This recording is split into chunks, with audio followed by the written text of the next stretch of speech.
Halo semuanya, pernah nggak sih kalian bertanya-tanya bagaimana sih data dalam sistem perbankan, e-commerce, atau media sosial disimpan?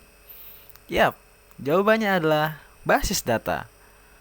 Dalam video kita kali ini, kita akan membahas konsep dasar basis data, kelemahan sistem file tradisional, kelebihan basis data, risiko yang menyertainya, dan yang terakhir ada siklus hidupnya. Yang pertama ada konsep dasar basis data. Basis data adalah kumpulan informasi yang tersusun secara sistematis dan dapat diakses melalui perangkat lunak yang disebut Database Management System atau DBMS. Contohnya adalah database e-commerce, di mana ada tabel pelanggan, tabel pesanan, dan tabel produk yang saling terhubung. Dengan basis data, informasi dapat dikelola dengan lebih mudah dan efisien. Yang kedua ada kelemahan pemrosesan file tradisional.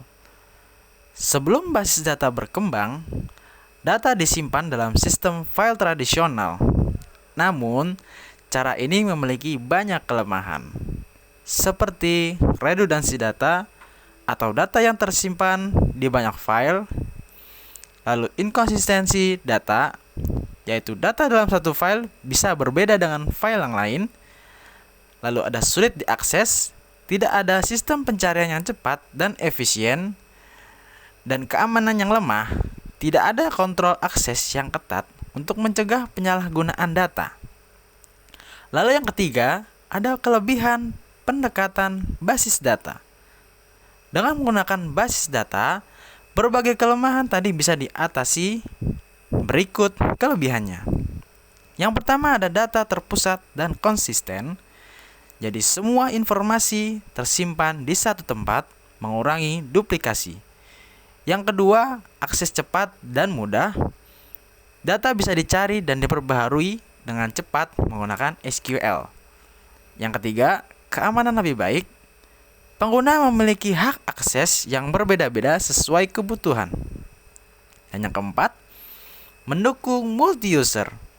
Banyak pengguna bisa mengakses data secara bersamaan tanpa konflik.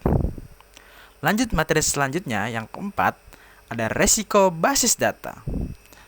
Namun, penggunaan basis data juga memiliki resiko seperti yang pertama ada kegagalan sistem. Jika server rusak, seluruh data tidak bisa diakses. Yang kedua ada serangan keamanan. Peretas bisa mencuri atau merusak data jika tidak ada perlindungan yang baik. Yang terakhir, biaya tinggi. Pengelolaan basis data memerlukan infrastruktur dan tenaga ahli yang sangat mahal. Dan yang terakhir, untuk tema hari ini, database life cycle. Untuk membangun database yang efektif, kita harus melalui beberapa tahap dalam database life cycle atau disebut DBLC. Yang pertama ada perencanaan, menentukan tujuan dan kebutuhan sistem. Yang kedua ada analisis kebutuhan, yaitu mengumpulkan informasi yang dibutuhkan. Yang ketiga ada perancangan, yaitu membuat struktur basis data, tabel, dan hubungan antar data tersebut.